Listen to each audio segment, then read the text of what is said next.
Oh, hello. I bought this milk a couple years ago, but I never got the chance to drink it. I meant to, but I just never quite got around to it. But now I'm finally ready to see what I've been missing. After all these years, I finally managed to find a copy of this classic game that everyone seems to love. I can't wait to finally experience the game to the fullest. This has happened to everyone. You buy a game one day that you're not quite ready for yet. Maybe it was on sale, or maybe something distracted you before you could really commit to it. But sometimes the games we buy end up sitting on the shelf for a long time, never getting played, getting added to the endless abyss of your gaming backlog. But I won't stand for that. I'm not just a gamer, but a collector. So I can't just sit idly by with such high levels of buyer's remorse. I have standards. They're low standards, but they exist. I thought it would be fun to take a look at some of the games I've been letting sit on my shelf for a while without ever being opened. If spending money wasn't motivation enough to at least try them, I guess this'll do. I've picked out some games from my backlog to take a quick look at to see what I've been missing, all to answer one question. Why did I buy this?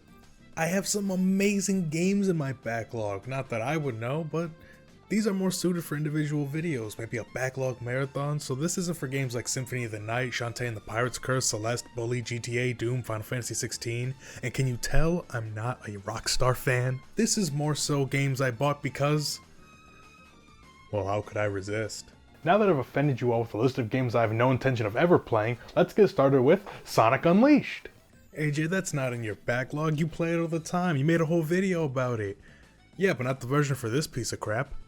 Sonic Unleashed on Wii. Sonic Unleashed is one of my favorite games of all time, probably the most important game of my childhood on the PS3.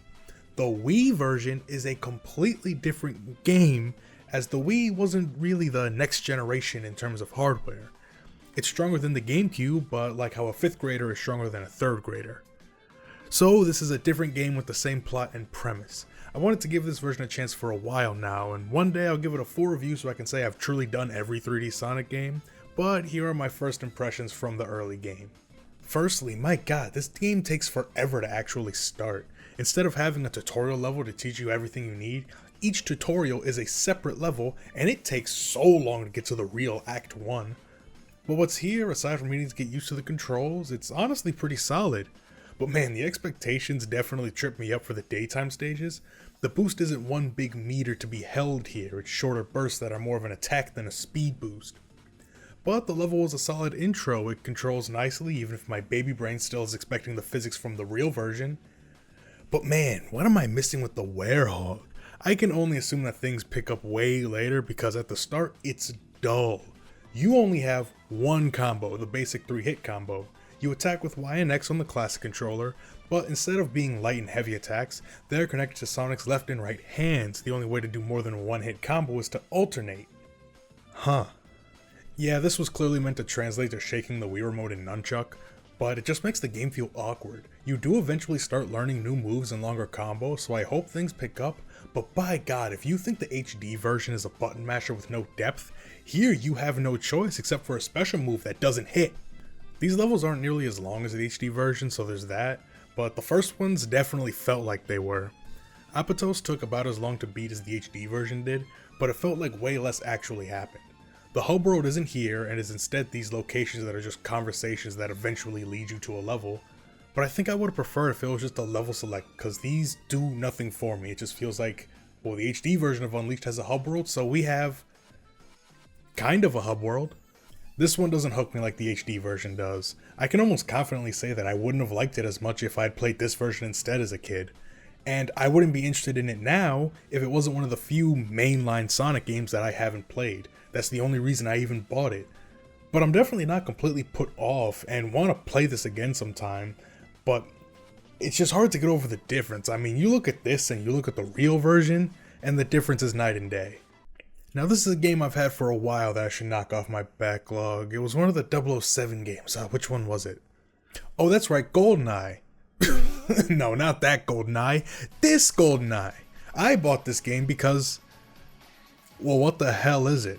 Everyone knows the legacy of GoldenEye on N64 being one of the best multiplayer games on that system, And regardless on how you feel like it's aged, you can't deny that tons of people have a lot of fond memories with it.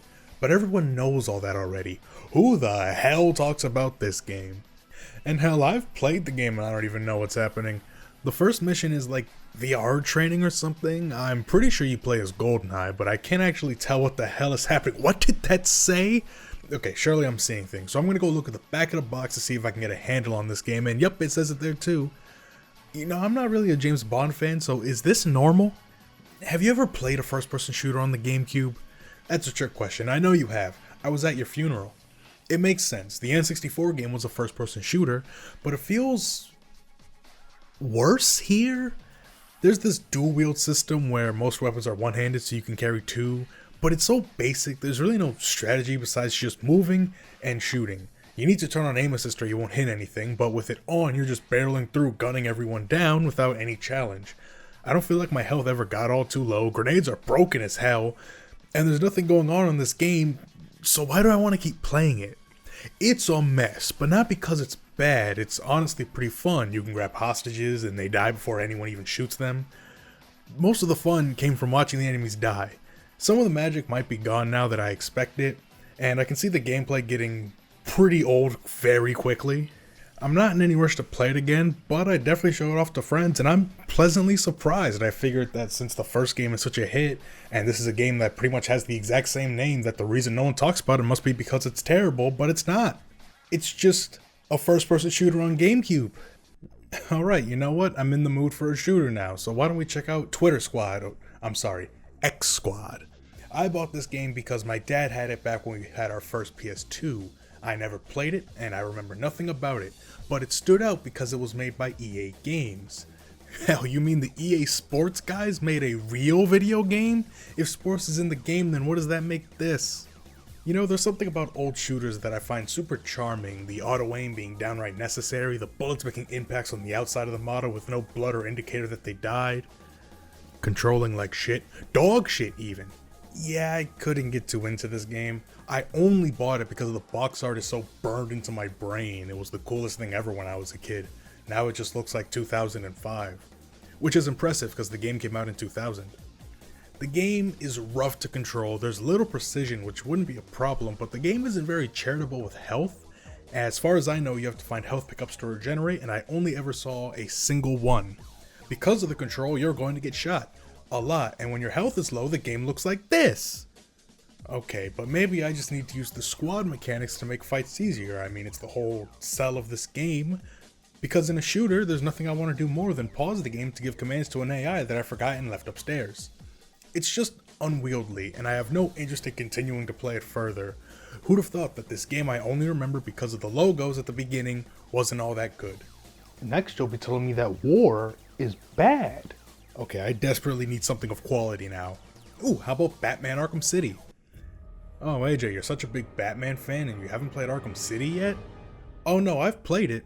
I just haven't read it yet. I already own 2 physical copies of Batman Arkham City. One is the copy my dad bought when I was a kid, and this one I bought because... look at it. So why did I buy it again? Because I needed Wii U games.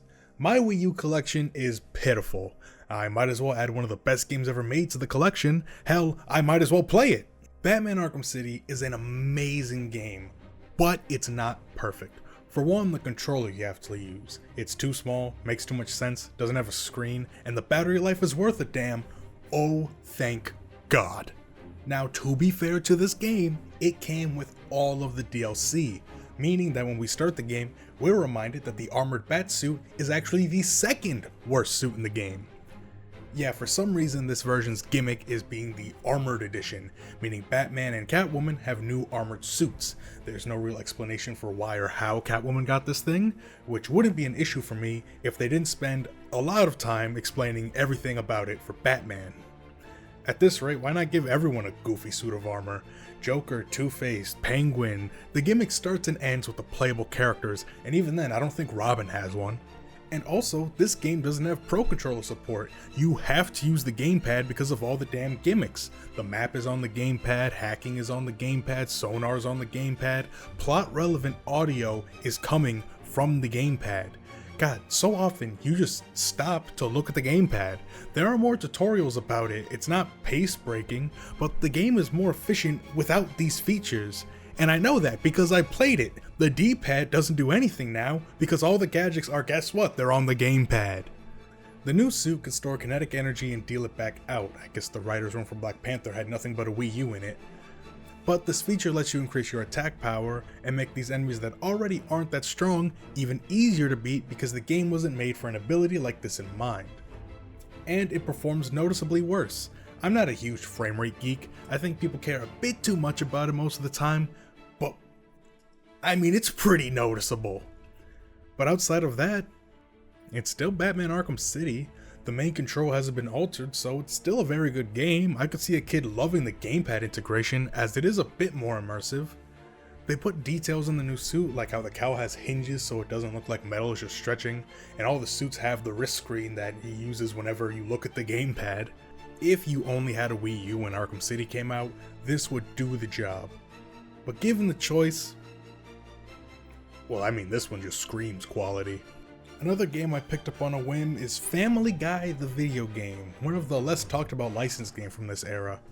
Usually all the talk goes to either SpongeBob or The Simpsons, and I'm noticing a pattern here. But I don't think it's talked about enough for how accurate this game is to the source material, because it made me laugh and cry. This game is a tricky bastard. The first two levels are platforming shooters with Stewie. There is some light puzzle solving with a mind control beam, and the combat is pretty mindless, but if things picked up from here, I could see it being a cult classic. Instead, I think it's just a cult. The third level is a stealth mission with Brian, and it's terrible. You can barely see ahead even with the camera, you can't see the sightlines of anyone, if anybody sees you no matter what it's a game over, and it's just so slow. This section also starts with a joke about a fake cheat code to access a pornographic scene. Clearly they expect you to try to put in the code, because the next line is Brian calling you out for it.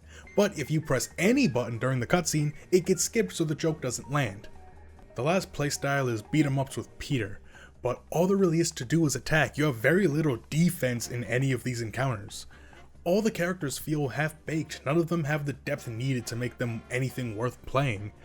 The only value this game has is to Family Guy fans because it's filled with gags. Background references to the show are everywhere, and there are even cutaway gags as mini games that give you rewards in the main level.